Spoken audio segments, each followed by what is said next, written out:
And welcome to my YouTube channel. इस video में आप लोग पढ़ेंगे जानेंगे अरस्तु के नागरिकता संबंधी विचार, अरस्तु का आदर्श राज्य, इनका जीवन परिचय, अरस्तु के नागरिकता संबंधी विचार और दास प्रथा पे अरस्तु के विचार। तो चलिए बिना देर के ये वीडियो को स्टार्ट करते हैं।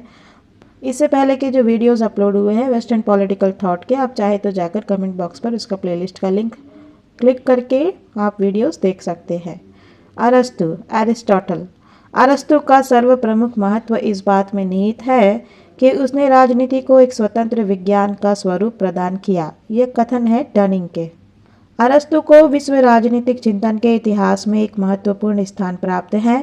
वह प्लेटो का प्रमुख शिष्य था, लेकिन वह प्लेटो की तरह कल्पनावादी था, आदर्शवादी नहीं था। उसका राजनीतिक चिंतन ठोस व्यावहारिकता पर आधारित था। इसी कारण से उसे राजनीति का प्रथम वैज्ञानिक माना जाता है। उसने अपने सारे सिद्धांतों का प्रतिपादन उपलब्ध तथ्यों के विश्लेषण के आधार पर किया है। प्लेटो की तरह उसके लिए राजनीति शास्त्र नीति शास्त्र का उछल्ला नहीं था। उसने राजनीति शास्त्र को नीति शास्त्र के बंधन से मुक्त करके उसे एक स्वतंत्र शास्त्र का रूप दिया। इसीलिए उसे राजनीति शास्त्र का जनक या पिता माना जाता है। अरस्तु को यानी अरिस्टोटल को राजनीति शास्त्र का पिता या जनक क्यों कहा जाता है? अरस्तु को राजनीति शास्त्र का जनक या पिता इसलिए कहा जाता है क्योंकि उसने राजनीति शास्त्र को नीति शास्त्र के बंधन से मुक्त करके उसे एक स्वतंत्र शास्त्र का रूप दिया था।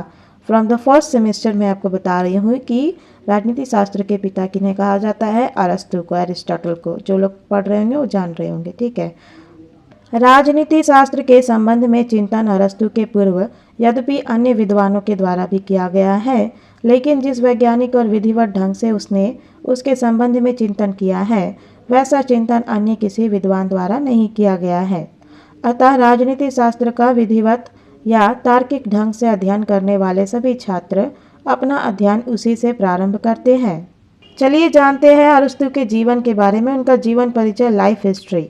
अरस्तु का जन्म 384 ईसा पूर्व में स्टैगिरा के थ्रेसियन नगर में हुआ था।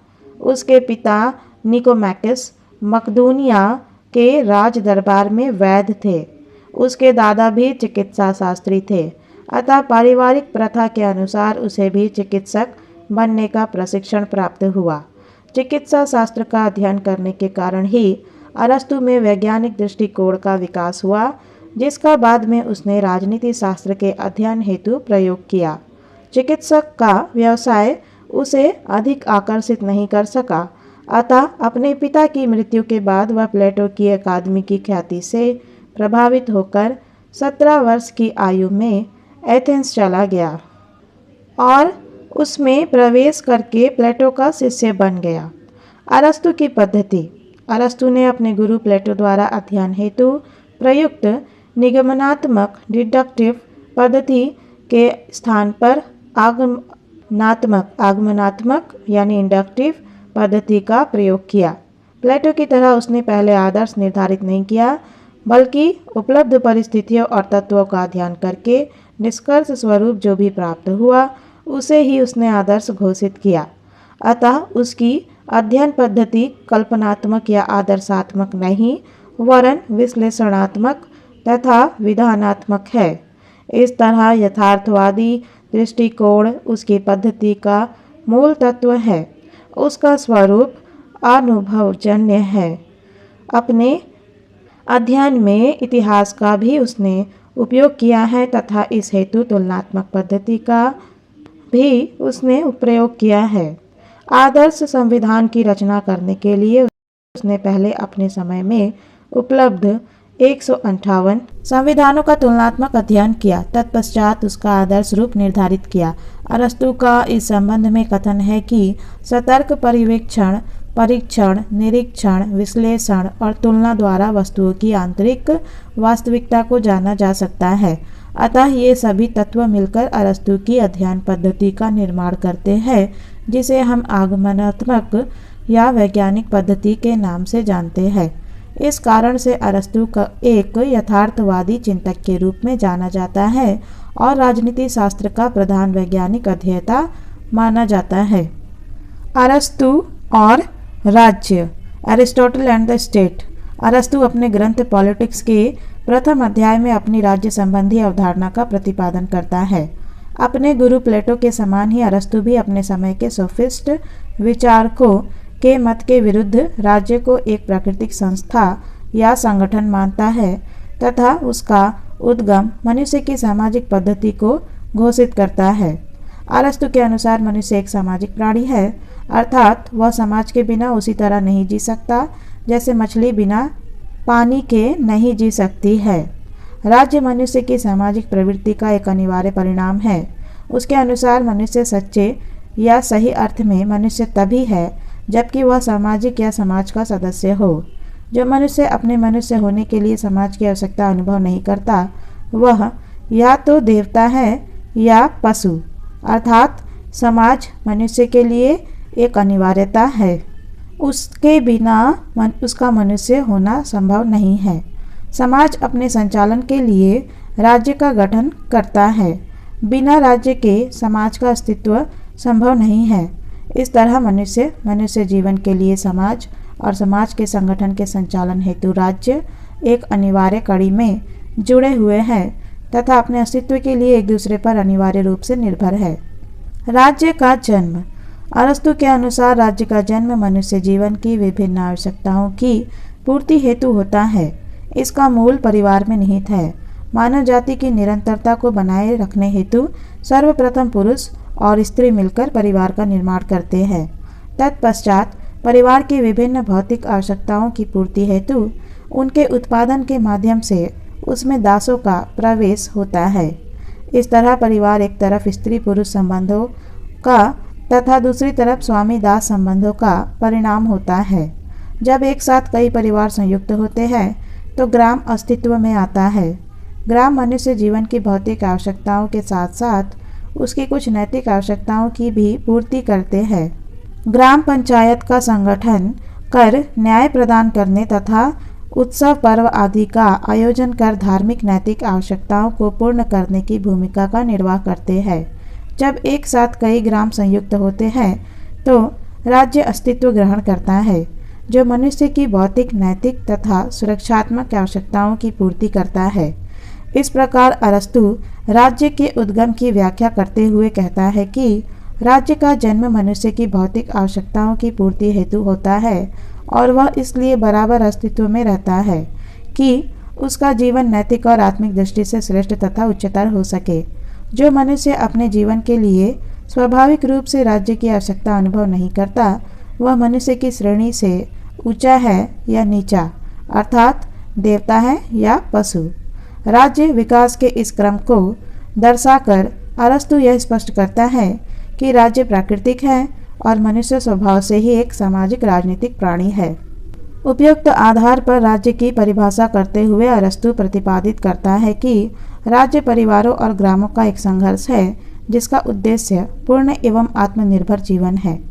यह समाज का सर्वोच्च रूप है और सर्वोच्च हित इसका उद्देश्य है। इसी आधार पर डनिंग के अनुसार वह राज्य के संबंध में आगे कहता है, राज्य एक संघ है, मानवों का एक संघ है और सर्वोच्च प्रकार का संघ है। यह पूर्णतः मानव स्वभाव की सहज उत्पत्ति है और मनुष्य के आत्मनिर्भर जीवन को संपन्न बनाता है। राज्य की मुख्य विशेषताएं, जैसे कि ऊपर बताया गया है कि अरस्तु राज्य को एक कृत्रिम नहीं स्वाभाविक संगठन मानता है तथा उसकी स्वाभाविकता को जिन आधारों पर सिद्ध करता है वे इस प्रकार है। राज्य एक प्राकृतिक संगठन। अरस्तु के अनुसार राज्य परिवार का विकसित रूप है। परिवार ग्राम के माध्यम से धीरे धीरे विकसित होकर राज्य का रूप ग्रहण करता है। परिवार एक प्राकृतिक संस्था है जो मनुष्य के अस्तित्व को बनाए रखने तथा उसकी बुनियादी भौतिक और मानसिक आवश्यकता की पूर्ति हेतु एक आवश्यक ही नहीं अनिवार्य संगठन है। उसकी अनुपस्थिति में मानव अस्तित्व की कल्पना नहीं की जा सकती। वह उसके लिए एक घोंसले के समान है जो उसे प्रारंभिक सुरक्षा ही प्रदान नहीं करता वरन उसे स्वतंत्र जीवन जीने के योग्य भी बनाता है। अरस्तु कहता है कि यदि परिवार एक प्राकृतिक संस्था है तो उससे उत्पन्न होने वाला राज्य भी एक प्राकृतिक संगठन है, क्योंकि वह उसका विस्तृत रूप है।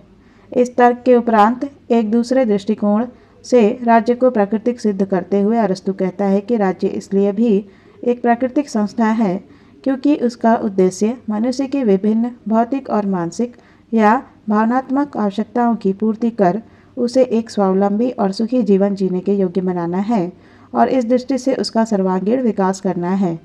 अरस्तु के अनुसार राज्य मानवीय आवश्यकताओं पर आधारित मानवीय समुदाय के बढ़ते हुए घेरे की चरम परिणति या परिणाम है। उसमें रहकर ही मनुष्य एक आत्मनिर्भर अर्थात भौतिक, बौद्धिक और नैतिक दृष्टि से आत्मनिर्भर जीवन जीने के लक्ष्य को प्राप्त करने में सफल होता है। परिवार और ग्राम उसको इस लक्ष्य की प्राप्ति में आंशिक रूप से ही सहायक होते हैं, लेकिन राज्य इस दृष्टि से उसका पूर्ण सहायक होता है, सहायता करता है। राज्य मनुष्य के भौतिक, बौद्धिक और नैतिक स्वावलंबन का मूर्त रूप है। यह आवश्यकताएं मनुष्य स्वभाव की स्वाभाविक आवश्यकता है, अतः इनकी पूर्ति करने वाला संगठन अर्थात राज्य भी एक स्वाभाविक यानी प्राकृतिक संगठन है, क्योंकि उसी में सेबाइन के अनुसार मानव स्वभाव की उच्चतम क्षमताओं का विकास संभव हो पाता है। वह श्रेष्ठ जीवन के लक्ष्य को प्राप्त कर सकता है। अरस्तु राज्य के इसी महत्व को ध्यान में रखते हुए कहता है कि राज्य का उदय जीवन के लिए हुआ है तथा श्रेष्ठतम या सद जीवन के लक्ष्य को प्राप्त करने की दृष्टि से उसका अस्तित्व बना हुआ है। राज्य सर्वश्रेष्ठ और सर्वोच्च संगठन। अरस्तु के अनुसार राज्य सिर्फ संगठनों का संगठन ही नहीं वरन वह सर्वश्रेष्ठ और सर्वोच्च संगठन है। अरस्तु ने राज्य के संबंध में यह धारणा इस आधार पर प्रतिपादित की कि अन्य सभी संगठन मनुष्य की उसी आवश्यकता की पूर्ति करते हैं जिसकी पूर्ति के लिए उसका गठन किया गया है, जबकि राज्य मनुष्य की सभी अर्थात भौतिक, बौद्धिक तथा नैतिक आवश्यकताओं की पूर्ति हेतु संगठित और सक्रिय है। अतः इस आधार पर वह अन्य संगठनों से उच्च ही नहीं श्रेष्ठ भी है। उसी में रहकर मनुष्य के व्यक्तित्व के इन विभिन्न पक्षों का पूर्ण विकास संभव हो पाता है तथा वह एक आत्म सम्मानपूर्ण स्वावलंबी जीवन जीने में समर्थ हो पाता है। राज्य व्यक्ति से प्रथम। अरस्तु का यह एक विरोधाभासी तर्क है, क्योंकि काल की दृष्टि से व्यक्ति और उसका परिवार जो राज्य का वृहत रूप है पहले अस्तित्व में आते हैं और राज्य उनके बाद में, लेकिन महत्व की दृष्टि से अरस्तु राज्य को व्यक्ति तथा परिवार से प्रथम सिद्ध करता है। वह तर्क देता है कि परिवार जिससे राज्य उत्पन्न होता है एक अपूर्ण संगठन है। वह व्यक्ति की आंशिक आवश्यकताओं की पूर्ति ही करता है, जबकि राज्य उसकी सर्वांगीण आवश्यकताओं की पूर्ति का साधन है। राज्य शरीर है और व्यक्ति उसका अंग। अंग का अस्तित्व तभी है जब तक कि शरीर का अस्तित्व है। अतः प्रकृति और महत्व की दृष्टि से शरीर प्रथम है और व्यक्ति द्वितीय। यद्यपि काल या समय की दृष्टि से व्यक्ति प्रथम और राज्य द्वितीय होता है। नगर राज्य के विकास का अंतिम रूप। अरस्तु परिवार और ग्राम के माध्यम से विकसित होने वाले नगर राज्य सिटी स्टेट को मनुष्य के राजनीतिक विकास का अंतिम रूप मानता है। नगर राज्य ही अरस्तु के लिए आदर्श राज्य का स्वरूप था। यद्यपि अरस्तु के समय में ही नगर राज्यों का पतन प्रारंभ हो गया था और स्वयं उसके शिष्य सिकंदर ने नगर राज्य को ध्वस्त कर स्वयं के एक विशाल साम्राज्य की स्थापना कर ली थी, लेकिन अरस्तु न तो राज्य के साम्राज्यवादी रूप और न उसके बाद सामंतवादी पूंजीवादी राष्ट्रीय राज्य के रूप की कल्पना कर सका। इस दृष्टि से उसका चिंतन अत्यंत सीमित है और तत्कालिक महत्व का ही था। यह उसके चिंतन का एक दोष है जिसे सर्वत्र अनुभव किया जाता है।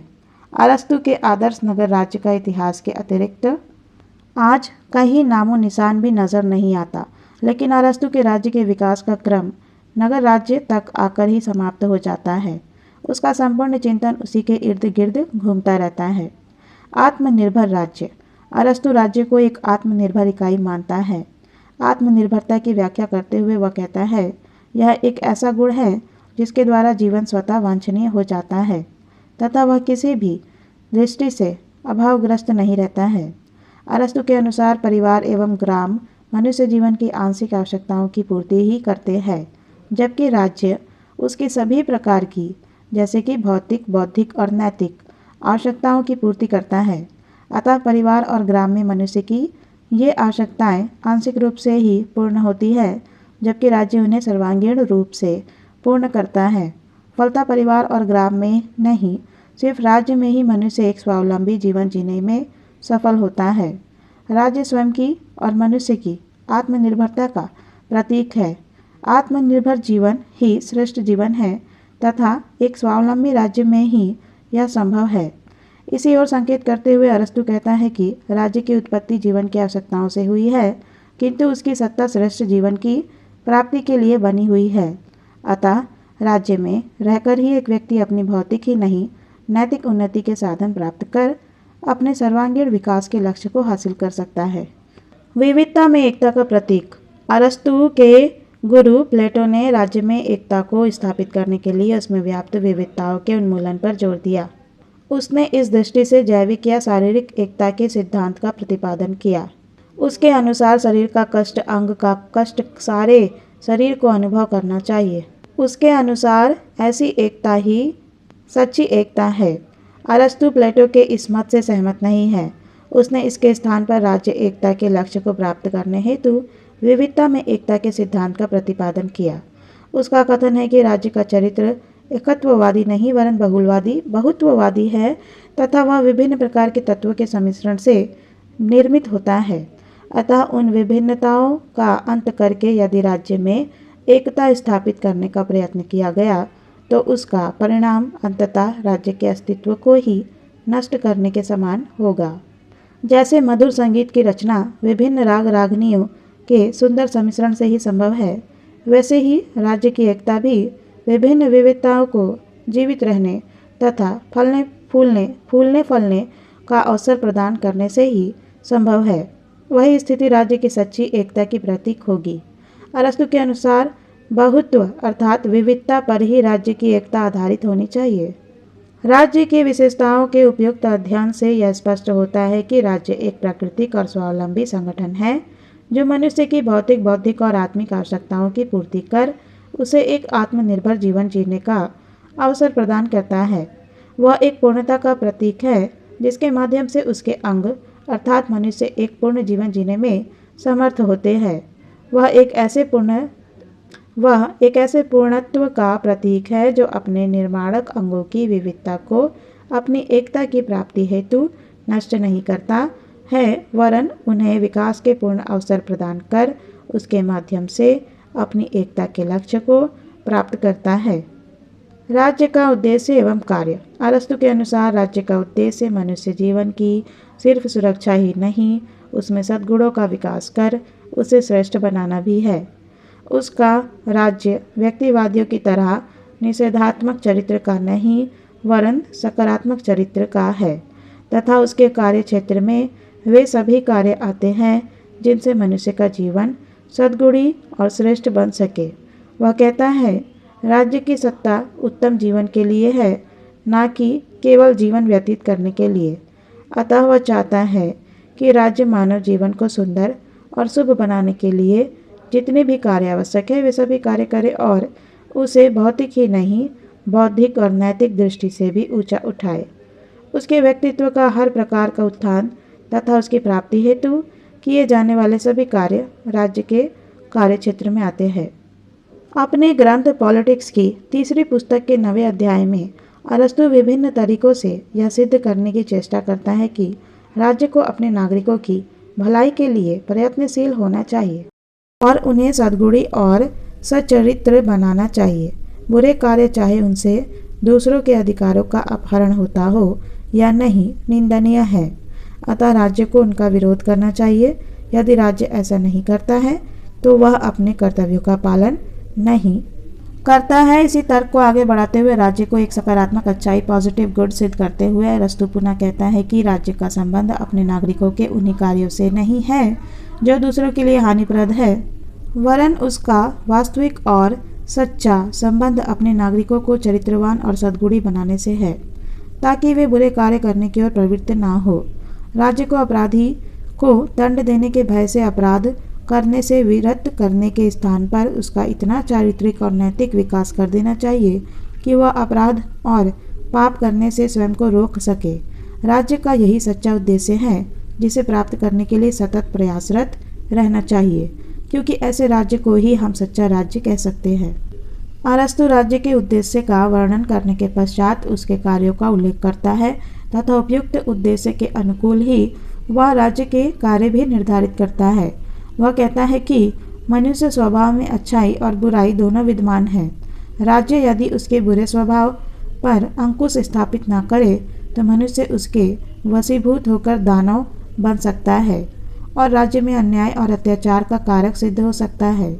अतः राज्य में सुराज तथा न्याय की व्यवस्था की स्थापना करना तथा मनुष्य के चारित्रिक दोषों का उन्मूलन करना राज्य का परम दायित्व है, सर्वोच्च कर्तव्य है। उसके अनुसार राज्य मनुष्य के भौतिक ही नहीं नैतिक उत्थान की भी एक संस्था है तथा उसका उत्तरदायित्व मनुष्य जीवन को भौतिक दृष्टि से ही नहीं नैतिक दृष्टि से भी ऊंचा उठाना है, उसका उत्थान करना है। अतः वह इस दृष्टि से राज्य के कार्यों की व्याख्या करता है जो मनुष्य जीवन के सभी पक्षों को स्पर्श ही नहीं करते हैं वरन उनका नियंत्रण भी करते हैं। वह इस तरह राज्य के कार्यक्षेत्र को अति व्यापक मानता है तथा मनुष्य जीवन को श्रेष्ठ बनाने हेतु किए जाने वाले सभी कार्य उसके अधिकार क्षेत्र में सम्मिलित मानता है। संक्षेप में उसके कार्य इस प्रकार है।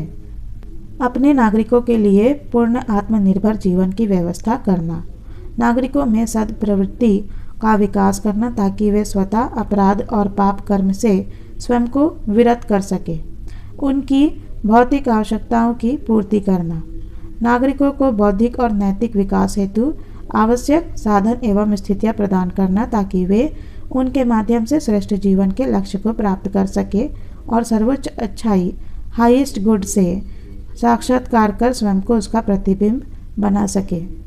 चलिए जानते हैं अरस्तु का आदर्श राज्य कैसा है। The ideal state of Aristotle. राज्य का विस्तार से विवेचन करने के पश्चात अरस्तु ने अपने ग्रंथ पॉलिटिक्स की 7वीं पुस्तक में अपने आदर्श राज्य का वर्णन किया है। अरस्तु के आदर्श राज्य का विचार उसका मौलिक विचार नहीं है। उसने मूल रूप से उसे प्लेटो के ग्रंथ लॉज में वर्णित विधि अनुसार प्रशासित उपादर्श राज्य से ग्रहण किया है।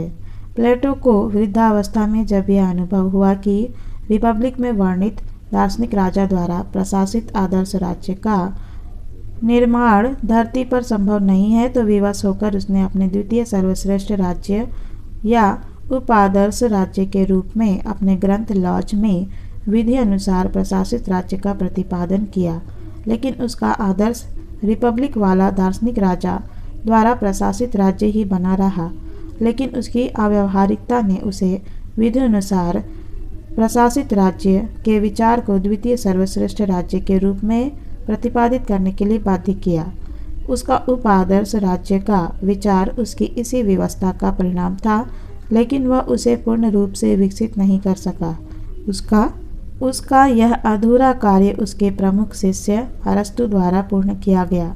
इसीलिए विद्वानों का यह मत है कि अरस्तु का आदर्श राज्य प्लेटो का उपादर्श या द्वितीय सर्वश्रेष्ठ राज्य है।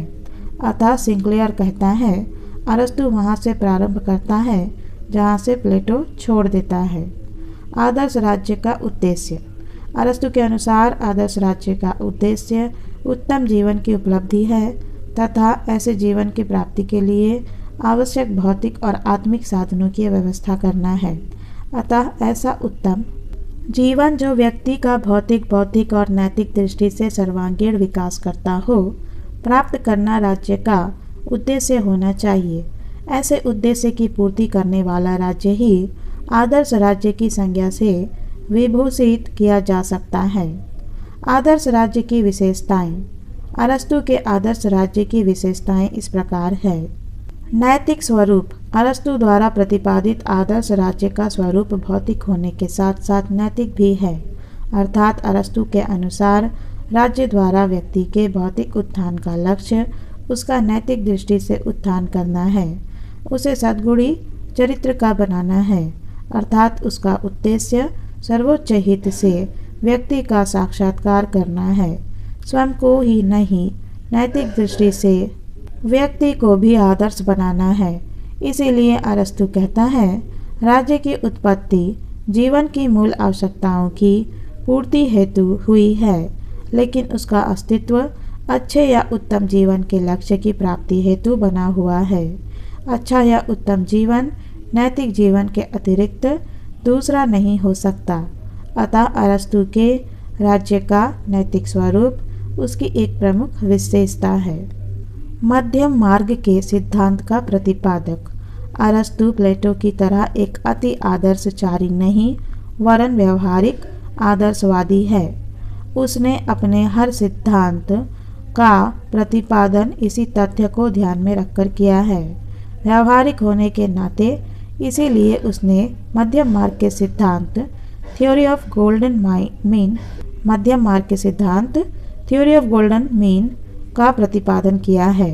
भोलानाथ के अनुसार अरस्तु की इस संबंध मान्यता थी कि मध्यम मार्ग का अनुसरण करने वाला जीवन ही अनिवार्य रूप से श्रेष्ठ जीवन है, क्योंकि मध्यम मार्ग ही ऐसा मार्ग है जिसका अनुसरण करना प्रत्येक व्यक्ति के लिए संभव है। अतः अरस्तु का आदर्श राज्य एक ऐसा राज्य है जिसमें मध्यम वर्ग संप्रभु वर्ग है, क्योंकि उसके अनुसार इस वर्ग द्वारा प्रशासित राज्य ही सुरक्षित और स्थिर राज्य होता है। अरस्तु की धारणा है कि जिस राज्य में दो ही वर्ग विद्यमान हैं, अत्यधिक धनी और अत्यधिक निर्धन, वहाँ मैत्री भाव और भ्रातृत्व की भावनाएं उत्पन्न नहीं हो सकती। अतः वही राज्य सर्वश्रेष्ठ राज्य है जिसमें मध्यम वर्ग शक्तिशाली है। मध्यम वर्ग द्वारा प्रशासित राज्य विधि या विवेक के अनुसार प्रशासित राज्य होता है तथा उसमें एकता का बंधन अति सुदृढ़ होता है। वह धनिक तंत्र और भीड़ तंत्र दोनों के दोषों से मुक्त और उनके गुणों से युक्त होता है। वह संवैधानिक तंत्र या सुप्रजातंत्र का मूर्त रूप होता है। अरस्तु इस विचार को आगे बढ़ाते हुए कहता है कि जहाँ मध्यम वर्ग की तुलना में धनिक या निर्धन वर्ग का बाहुल्य होता है और उसका राज्य सत्ता पर अधिकार होता है, वह राज्य कभी सुदृढ़ और सुव्यवस्थित राज्य नहीं होता है। कलह, विवाद, संघर्ष आदि उसके स्थायी लक्षण होते हैं। अतः मध्यम वर्ग का शासन ही संतुलित शासन होता है। उसमें गुण और संख्या, क्वालिटी एंड क्वांटिटी दोनों का सुंदर सम्मिश्रण होता है। राज्य दोषों से मुक्ति का यही सर्वोपरि सिद्धांत है। मैक्सी इस ओर संकेत करते हुए कहता है, राजनीतिक समुदाय अर्थात राज्य की मुक्ति इसी में है कि धनता और निर्धनता के मध्य के मार्ग का प्रतिनिधित्व करने वाले मध्य वर्ग के हाथों में राज्य का शासन हो। अतः मध्यम मार्गी स्वरूप अरस्तु के राज्य आदर्श राज्य की दूसरी मुख्य विशेषता का निर्माण करती है। विधि का शासन अरस्तु का आदर्श राज्य सदा एक संवैधानिक या विधि अनुसार प्रशासित राज्य है। वह मानव चाहे कितना ही आदर्श क्यों न हो, प्लेटो की तरह उसके विधि मुक्त निरंकुश शासन का समर्थन नहीं करता और न वह उसकी तरह विधि के शासन को एक व्यवस्था के रूप में स्वीकार करता है। विधि का शासन उसके आदर्श राज्य का सदा एक अनिवार्य लक्षण है। उसके अनुसार प्रत्येक अच्छे या आदर्श राज्य में अंतिम संप्रभु विधि होनी चाहिए, बुद्धिमान से बुद्धिमान व्यक्ति भी नहीं। वह कहता है, व्यक्ति के शासन की तुलना में विधि का शासन श्रेयस्कर है, क्योंकि विधि ऐसा विवेक है जिस पर व्यक्ति की इच्छा का प्रभाव नहीं पड़ता। विधि के शासन की श्रेष्ठता, महत्व और वांछनीयता को दर्शाते हुए अरस्तु का कथन है कि विधि के शासन में ऐसे गुण विद्यमान हैं जो श्रेष्ठ से श्रेष्ठ मानव में नहीं हो सकते। विधि भाव वेशहीन, क्षुधा रहित, निष्पक्ष सत्ता होती है जिसे कोई भावना, लालसा या प्रलोभन स्पर्श नहीं करते। विधि का शासन विवेक का शासन है। मैकिलमैन इसे स्पष्ट करते हुए कहता है, विधि को सत्ता सौंपने का अर्थ ईश्वर और विवेक को सत्ता सौंपना है, अर्थात विधि की वाणी ईश्वर की वाणी है। विधि के शासन को अरस्तु सभ्य और नैतिक जीवन की अनिवार्य शर्त मानता है, क्योंकि उसके अनुसार विधि ही वह शिक्षक है जो नागरिकों में सद्गुणों का विकास करता है तथा प्रलोभनों और पक्षपातों से उनकी रक्षा करता है, उन्हें सही दृष्टि से मनुष्य बनाता है। विधि का इस दृष्टि से महत्व सिद्ध करते हुए अरस्तु का कथन है कि जब मानव को पूर्ण अर्थात विधि युक्त बना दिया जाता है, वह समस्त प्राणियों में सर्वश्रेष्ठ प्राणी बन जाता है, परंतु जब उसे विधि और न्याय से पृथक कर दिया जाता है, वह समस्त प्राणियों में निकृष्ट प्राणी बन जाता है। अरस्तु न सिर्फ विधि के शासन को शासितों के लिए वरन शासकों के लिए भी उचित मानता है। विधि के शासन में शासित सुरक्षित और शासक एक गरिमामय जीवन व्यतीत करते हैं। नैतिकता दोनों के जीवन का एक अनिवार्य लक्षण होता है तथा दोनों अपने अपने क्षेत्र में सीमित होते हुए भी स्वतंत्रता का उपभोग करते हैं जो निषेधात्मक नहीं सकारात्मक चरित्र की होती है। दूसरे शब्दों में अरस्तु के अनुसार विधि का शासन शासक और शासित दोनों की स्वतंत्रता का प्रतीक है, क्योंकि यह मान्य विधि के अनुसार संचालित होता है जो जनमत का प्रतिबिंब होती है। विधि का शासन प्रजातंत्र का मूर्त रूप और हर प्रकार की स्वेच्छाचारिता या निरंकुशता का विलोम है। विधि का शासन सामान्य हित सिद्धि का शासन है, क्योंकि वह सामान्य इच्छा पर आधारित है। लोक कल्याण विधि के शासन का आधारभूत सिद्धांत है, जिसे ध्यान में रखकर ही इसका सदा संचालन किया जाता है। यह एक पक्षता रहित सभी के साथ समान व्यवहार करने वाला शासन है और इसलिए सभी शासन पद्धतियों में सर्वश्रेष्ठ शासन का प्रतीक है। अरस्तु ने इस शासन व्यवस्था को शुद्ध प्रजातंत्र पॉलिटी के नाम से पुकारा है। आदर्श राज्य के आवश्यक तत्व। आदर्श राजा के निर्माणक तत्व इस प्रकार है। आदर्श राज्य के निर्माणक तत्वों की दृष्टि से अरस्तु यहाँ भी अपना स्वर्णिम मध्यक गोल्डन मीन का सिद्धांत अपनाता है। इस मध्यम मार्ग का अनुसरण करते हुए वह उनका स्वरूप निर्धारित करता है जो इस प्रकार है। जनसंख्या। प्लेटो की तरह अरस्तु आदर्श राज्य की कोई जनसंख्या तो निर्धारित नहीं करता, लेकिन इस दृष्टि से मध्यम मार्ग का अनुसरण करते हुए वह कहता है कि राज्य की जनसंख्या प्रबंधीय दृष्टि के अनुकूल होनी चाहिए। वह न तो इतनी अधिक होनी चाहिए कि शासन व्यवस्था को बनाए रखना संभव नहीं हो और न इतनी कम ही हो कि राज्य निर्भरता का लक्ष्य प्राप्त ना कर सके। इन दोनों बातों को ध्यान में रखते हुए एक आदर्श राज्य की जनसंख्या निर्धारित की जानी चाहिए। भू क्षेत्र और स्थिति। आदर्श राज्य का भू क्षेत्र या प्रदेश भी वह मध्यम मार्ग के आधार पर निर्धारित करता है तथा कहता है कि राज्य का भू क्षेत्र इतना आवश्यक होना चाहिए कि वहाँ के नागरिक एक निश्चित आत्मनिर्भर और स्वतंत्र जीवन जीने में समर्थ हो सके, लेकिन इस सीमा से अधिक इतना बड़ा ना हो कि वह उनमें विलासिता और शिथिलता को जन्म दे। राज्य की भौगोलिक स्थिति के संबंध में अरस्तु का मत है कि वह शत्रु की पहुंच से बाहर हो तथा उसकी सीमाएं ऐसी होनी चाहिए कि बाह्य आक्रमण से सरलता से उसकी रक्षा की जा सके। थल और जल दोनों मार्गों से उस तक पहुंचना आसान हो। वह समुद्र से इतना निकट अवश्य हो ताकि आयात निर्यात सरलता से हो सके। अरस्तु की यह भी मान्यता है कि राज्य का भू क्षेत्र दो भागों में विभाजित हो, सार्वजनिक और व्यक्तिगत।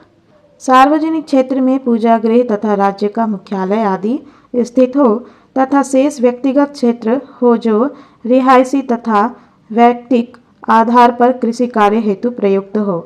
जन चरित्र। आदर्श राज्य की जनता का चरित्र यूनानियों के चरित्र के समान होना चाहिए। उनकी तरह उसके चरित्र में साहस, उत्साह, जागरूकता, स्वतंत्रता प्रियता, बुद्धिमत्ता, कला प्रियता आदि का समावेश होना चाहिए। दूसरे शब्दों में नागरिकों के चरित्र में विवेक और सद्गुणों का सुंदर सम्मिश्रण होना चाहिए। वर्ग व्यवस्था। आदर्श राज्य की वर्ग व्यवस्था के संबंध में अरस्तु का विचार है कि राज्य स्वावलंबन के दृष्टि से ही उनका निर्धारण होना चाहिए। इस दृष्टि से एक राज्य में वह निम्नलिखित वर्गों को महत्वपूर्ण मानता है: कृषक, शिल्पी, सैनिक, व्यापारी, पुरोहित और शासक। अरस्तु प्रथम दो वर्गों को नागरिकता का स्तर प्रदान नहीं करता है। वे राज्य में निवास करते हैं, राज कार्य करते हैं, किंतु राज्य के सदस्य नहीं होते। उनकी स्थिति दास स्थिति है। अन्य 4 वर्गों के सदस्य राज्य के नागरिक होते हैं तथा वे युवा अवस्था में सैनिकों का, प्रौढ़ अवस्था में राज्य शासन संचालन का तथा वृद्धावस्था में पुरोहितों का कार्य करते हैं। आयु में परिवर्तन के साथ साथ उनका कार्य भी बदलता रहता है तथा वे उसके अनुसार विभिन्न भूमिकाओं का निर्वाह करते हैं। प्लेटो के आदर्श राज्य की तरह वे ताउम्र एक ही तरह का कार्य नहीं करते हैं। उम्र के बढ़ने के साथ उनका कार्य भी बदलता रहता है। शिक्षा व्यवस्था। प्लेटो की तरह अरस्तु भी आदर्श राज्य के निर्माण में शिक्षा की महत्वपूर्ण भूमिका को स्वीकार करता है। दोनों की शिक्षा व्यवस्था राज्य नियंत्रित है, लेकिन पाठ्यक्रम और अवधि की दृष्टि से भिन्न है। प्लेटो सिर्फ संरक्षक वर्ग के लिए ही शिक्षा की व्यवस्था करता है, जबकि अरस्तु समस्त नागरिकों के लिए शिक्षा की व्यवस्था करता है। अरस्तु की शिक्षा व्यवस्था 7 वर्ष के क्रम साइकिल ऑफ 7 में चलती है। बालक की प्रथम 7 वर्ष की शिक्षा माता पिता के संरक्षण में घर में ही चलती है तथा 7 से 14 वर्ष तथा 14 से 20 वर्ष की शिक्षा राज्य द्वारा दी जाती है। 7 से 14 वर्ष तक की शिक्षा में व्यायाम तथा संगीत की शिक्षा प्रमुख है तथा उसका उद्देश्य शरीर और आत्मा का प्रशिक्षण और नैतिक गुणों का विकास करना है। 14 से 21 वर्ष तक की शिक्षा का उद्देश्य बौद्धिक और सैनिक प्रशिक्षण प्रदान करना है। इस तरह से एक नागरिक के 21 वर्ष तक चलने वाले इस शिक्षा क्रम का मूल उद्देश्य उसे आदर्श राज्य में संविधान के अनुसार ढालना और एक सफल नागरिक की तरह उसे अपनी विविध भूमिकाओं के निर्वाह के योग्य बनाना है। आर्थिक व्यवस्था। आदर्श राज्य की अर्थव्यवस्था पर चिंतन करते हुए अरस्तु प्लेटो द्वारा प्रतिपादित संपत्ति के साम्यवाद की व्यवस्था को अनुपयुक्त मानकर उसे नकार देता है तथा उसके स्थान पर वैयक्तिक संपत्ति के महत्व को प्रस्थापित करते हुए उसके सार्वजनिक उपभोग की व्यवस्था को स्थापित किए जाने पर जोर देता है। संपत्ति पर वैयक्तिक स्वामित्व और सार्वजनिक उपभोग के सिद्धांत पर आधारित अर्थव्यवस्था को अरस्तु आदर्श राज्य के लिए सबसे उपयुक्त घोषित करता है। इस व्यवस्था से न सिर्फ उत्पादन अधिक से अधिक होगा, वरन उसके सार्वजनिक उपभोग से नागरिकों में सहयोग, सद्भाव और एकता की भावना का भी स्वस्थ विकास होगा। वैयक्तिक परिवार। अरस्तु के आदर्श राज्य में सभी नागरिकों को वैयक्तिक आधार पर पारिवारिक जीवन व्यतीत करने का अधिकार प्राप्त होगा। वह प्लेटो द्वारा प्रतिपादित पत्नियों के साम्यवाद के माध्यम से स्थापित सामूहिक परिवार के विचार को अनुपयुक्त और अनैतिक मानता है। वैयक्तिक परिवार को नैतिकता की दृष्टि से ही नहीं, व्यक्ति के व्यक्तित्व के विकास के लिए भी वह आवश्यक मानता है और उसका समर्थन करता है। शासन व्यवस्था। आदर्श राज्य की शासन व्यवस्था का वर्णन करते हुए अरस्तु उसके मुख्य रूप से 3 तरह के कार्य और उनको संपन्न करने तथा उसके 3 अंगों का वर्णन करता है। ये 3 तरह के कार्य हैं: शासन संबंधी विषयों पर चिंतन का निर्णय लेने वाली सभा अर्थात विधायिका, जिसके सब नागरिक सदस्य होते हैं, उसे उसने असेंबली के नाम से पुकारा है। दूसरा अंग है शासकों प्रशासकों का, जिनका कार्य शासन का संचालन करना है अर्थात कार्यपालिका। इसे अरस्तु मजिस्ट्रेसी के नाम से पुकारता है। शासन का तीसरा अंग है न्यायिक अधिकारी, जो न्याय प्रदान करने का कार्य करते हैं। सभी नागरिक बारी बारी से इसके सदस्य होते हैं। यह न्यायपालिका जुडिशरी है। आधुनिक समय में भी सरकार या शासन व्यवस्था के यही तीनों अंग हैं जो उसका निर्माण करते हैं। संक्षेप में उपयुक्त वर्णित अरस्तु के आदर्श राज्य को इस प्रकार अभिव्यक्त किया जाता है: यह न अत्यधिक धनी है, न अत्यधिक निर्धन। वह आक्रमण से सुरक्षित है तथा आत्मनिर्भर है। वह कोई व्यापारी राज्य नहीं है। वह सजातीय, सद्गुणी तथा उच्च नैतिक चरित्र वालों का एक समुदाय या समाज है। वह स्वतंत्रता प्रिय और अपने आप में लघु होते हुए भी एक महान राज्य है। इसकी सर्वोच्च सत्ता यानी संप्रभुता मध्यम वर्ग के हाथों में केंद्रित है। यह प्लेटोवादी अतिवाद से मुक्त एक व्यवहारिक राज्य है। इसकी सत्ता विधियों से मर्यादित है तथा संविधानवाद इसका प्रमुख पक्षकार है। वह संविधान की मर्यादा में रहकर अपने को निर्मित करने वाले नागरिकों की चारित्रिक आवश्यकताओं को ध्यान में रखते हुए उन्हें सद्गुण युक्त जीवन निर्वाह के साधन और अवसर प्रदान करता है और इस तरह उनके जीवन को आदर्श और आनंददायक बनाता है। संविधानों का वर्गीकरण, क्लासिफिकेशन ऑफ कॉन्स्टिट्यूशंस। अरस्तु अपने ग्रंथ पॉलिटिक्स की तीसरी तथा चौथी पुस्तक में संविधानों का वर्गीकरण प्रस्तुत करता है। यह अरस्तु का कोई मौलिक विचार नहीं है। संविधान के वर्गीकरण का मूल कार्य प्लेटो द्वारा अपने ग्रंथ पॉलिटिक्स में किया गया है। अरस्तु ने उसी से प्रेरणा ग्रहण कर कुछ संशोधनों के साथ अपना संविधानों का वर्गीकरण प्रस्तुत किया है। संविधान की परिभाषा। अरस्तु के अनुसार संविधान जीवन का एक तरीका है। यह शासन की व्यवस्था है और राज्य का आधार है। यह शासन के स्वरूप को निर्धारित करता है तथा उसके विभिन्न पदों को निश्चित कर उनमें सत्ता का वितरण करता है। यह संप्रभुता को निश्चित करता है तथा उन लक्ष्य को निर्धारित करता है जिनके लिए लोगों ने स्वयं को राज्य के रूप में संगठित किया है। अरस्तु का कथन है कि संविधान निर्माण और अंत राज्य का निर्माण और अंत होता है। इस तरह इस आधार पर संविधान की परिभाषा करते हुए अरस्तु कहता है कि संविधान राज्य का एक ऐसा संगठन है जो सामान्य राज्य के पदों से संबंधित होता है। विशेषकर यह उस विशिष्ट पद से संबंधित होता है जो समस्त राजनीतिक विषयों में सर्वोच्च या संप्रभु है। इसी विचार को आगे बढ़ाते हुए वह कहता है कि संविधान राज्य के पदों का संगठन है जिसमें उनके वितरण की विधि निश्चित की जाती है। संप्रभुता को निश्चित किया जाता है तथा राज्य के उद्देश्य को निर्धारित किया जाता है। संविधान की विशेषताएं। संविधान राज्य का आकार और स्वरूप निर्धारित करता है। राज्य एक तंत्र, बहुतंत्र या सर्वतंत्र है, यह हमें संविधान से ही ज्ञात होता है। संविधान राज्य के विभिन्न पदों और उनकी सत्ता की सीमा को निर्धारित करता है। संविधान सर्वोच्च सत्ता या संप्रभुता को तथा उसके केंद्र को निश्चित करता है। संविधान उन लक्ष्यों को निर्धारित करता है जिनके लिए राज्य का संगठन किया जाता है। राज्य और संविधान एक दूसरे के पर्याय है। एक का अंत दूसरे का अंत है। एक का परिवर्तन दूसरे में परिवर्तन का सूचक है। संविधानों के वर्गीकरण का आधार। अरस्तु ने अपना संविधानों का वर्गीकरण दो आधारों पर प्रस्तुत किया है। पहला, संख्या का आधार, अर्थात संप्रभुता का प्रयोग कितने व्यक्तियों द्वारा किया जाता है, एक व्यक्ति द्वारा, कुछ व्यक्तियों द्वारा या सभी व्यक्तियों द्वारा। उद्देश्यों का आधार, अर्थात राज्य शक्ति का प्रयोग किन उद्देश्यों की सिद्धि के लिए किया जाता है, वैयक्तिक स्वार्थों या सार्वजनिक स्वार्थों की सिद्धि हेतु। वैयक्तिक स्वार्थों की सिद्धि के लिए राज्य सत्ता का प्रयोग करने वाले राज्य अरस्तु की दृष्टि में विकृत और सार्वजनिक उद्देश्यों के लिए राज्य सत्ता का प्रयोग करने वाले राज्य उसके अनुसार स्वाभाविक या नैतिक राज्य है। अरस्तु के संविधान वर्गीकरण को उचित एवं स्पष्ट रूप से समझने के लिए हम उसके द्वारा प्रतिपादित इस तालिका का प्रयोग कर सकते हैं। संविधान वर्गीकरण अरस्तु ने इस तालिका के माध्यम से किया है। इसमें देखिए, एक कॉलम में प्रथम आधार है संख्या का आधार, दूसरे कॉलम में द्वितीय आधार है उद्देश्यों का आधार। ठीक है, शासन करने वाले व्यक्तियों की संख्या और एक साइड है सर्वोच्च सत्ता के प्रयोग का उद्देश्य। शासन करने वाले व्यक्तियों की संख्या, एक व्यक्ति का शासन का स्वाभाविक रूप है इसका एक तंत्र या राजतंत्र, मोनार्की। ठीक है, शासन का विकृत रूप अताताई तंत्र या निरंकुश तंत्र। ठीक है, और कुछ व्यक्तियों का शासन जो है उसका स्वाभाविक रूप क्या होता है, कुलीन तंत्र, एरिस्टोक्रेसी। इसका विकृत रूप है वर्गतंत्र या धनिक तंत्र। और सभी व्यक्तियों का शासन जो होता है सर्वतंत्र या संविधान तंत्र, इसका स्वाभाविक स्वरूप है।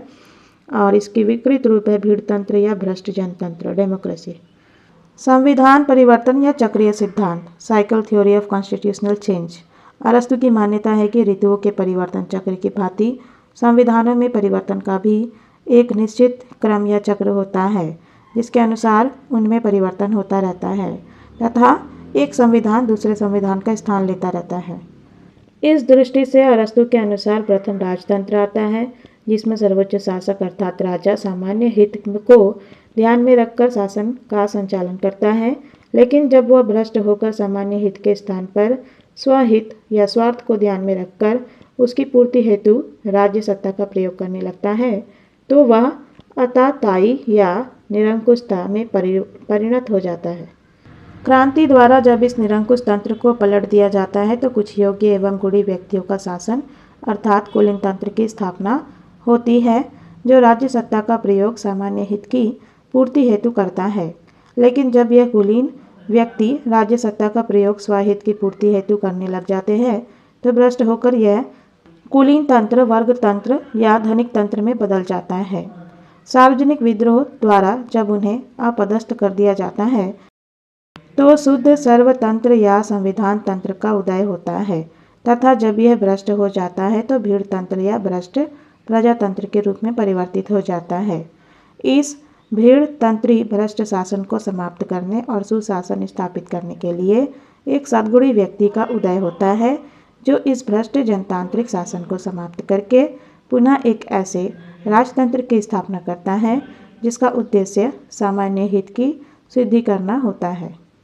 संविधान वर्गीकरण की आलोचना। अरस्तु द्वारा प्रस्तुत संविधानों के इस वर्गीकरण की विभिन्न आलोचकों द्वारा विभिन्न आधारों पर आलोचना की गई है तथा इसे अनुपयुक्त, अवैधानिक और अमौलिक कहकर इसे अस्वीकार्य घोषित किया गया है।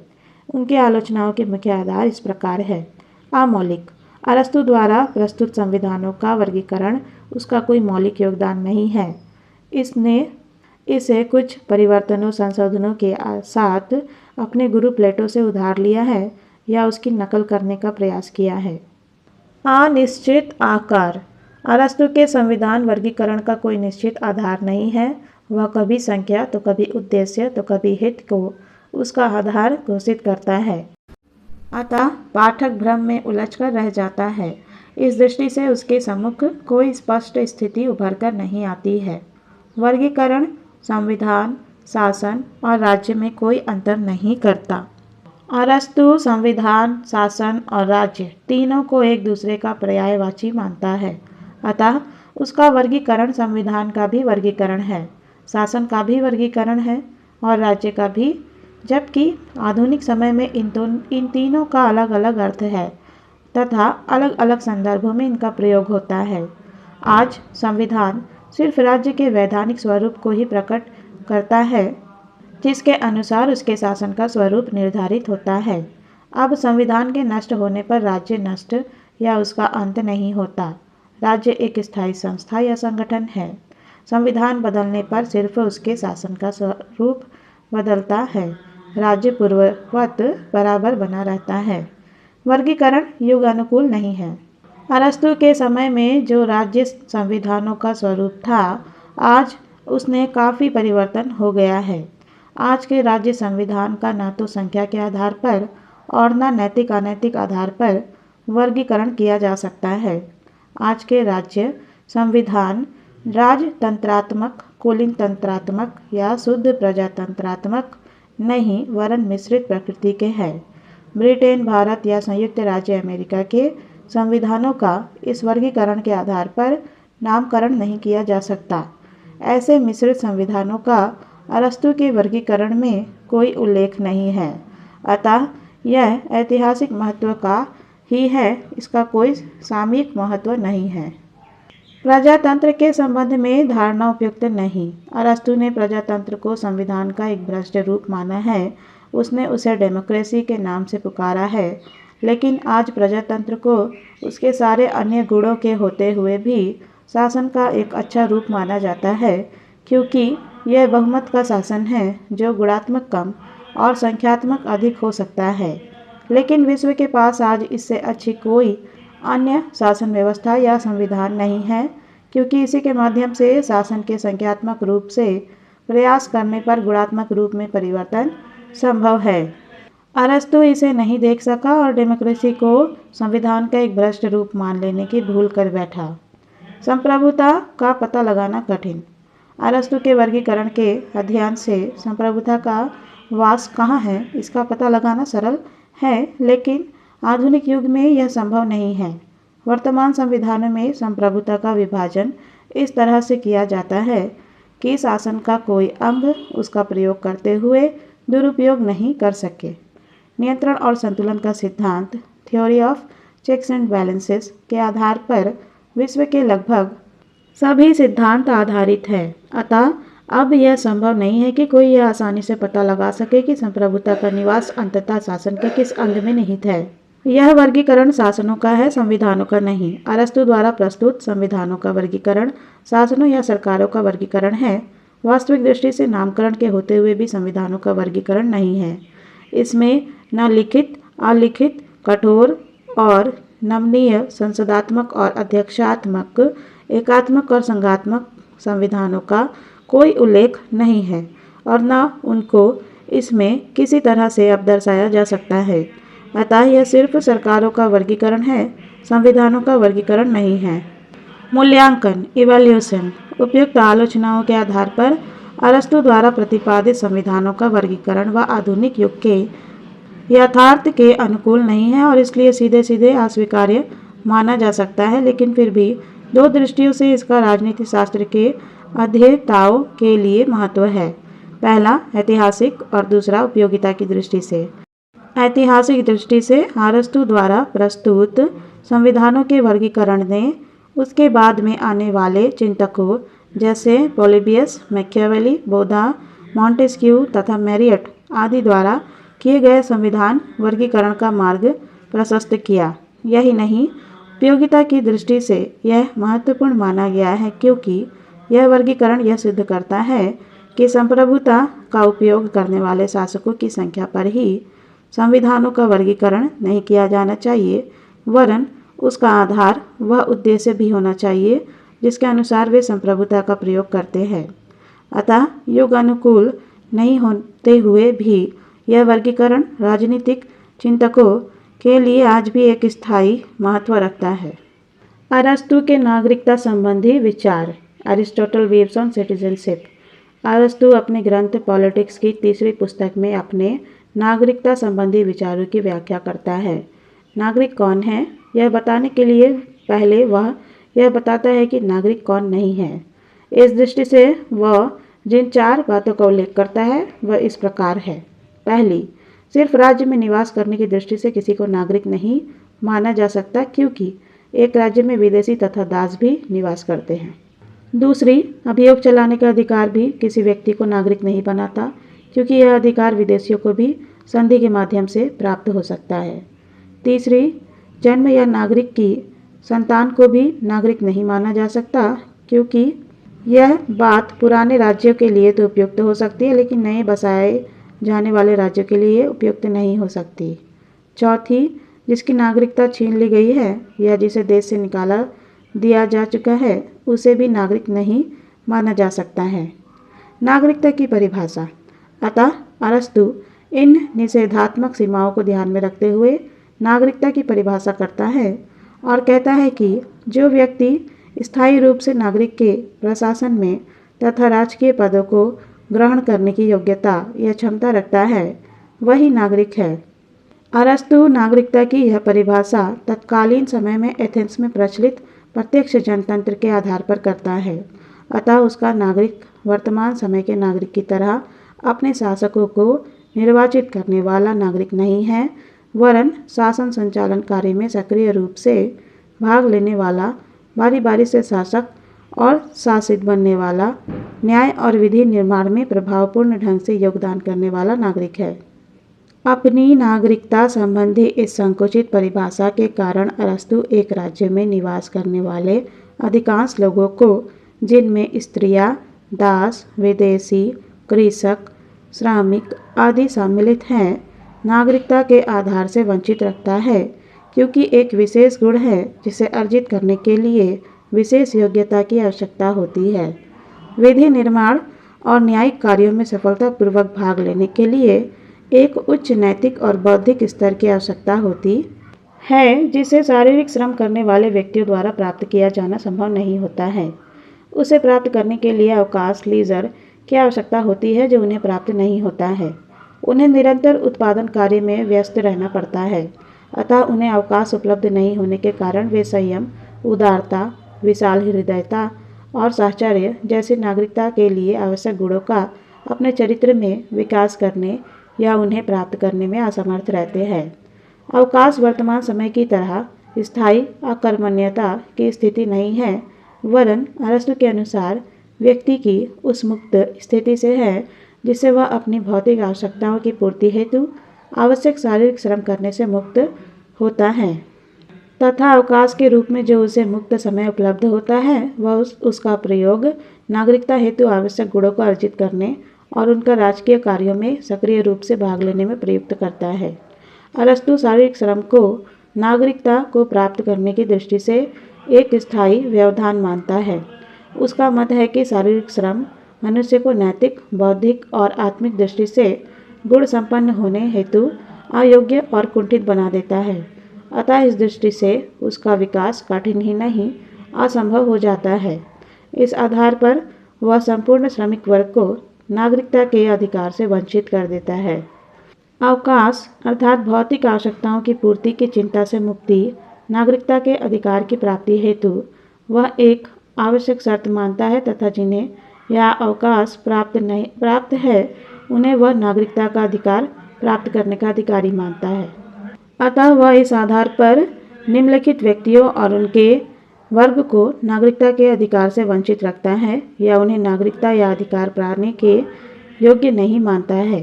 वे व्यक्ति जो संपत्ति विहीन हैं क्योंकि उनकी राज्य कार्य में कोई रुचि नहीं होती, दास वर्ग के सदस्य जो शारीरिक श्रम करने के कारण सद्गुणी जीवन व्यतीत करने में असमर्थ रहते हैं क्योंकि इस हेतु उन्हें आवश्यक अवकाश उपलब्ध नहीं होता है।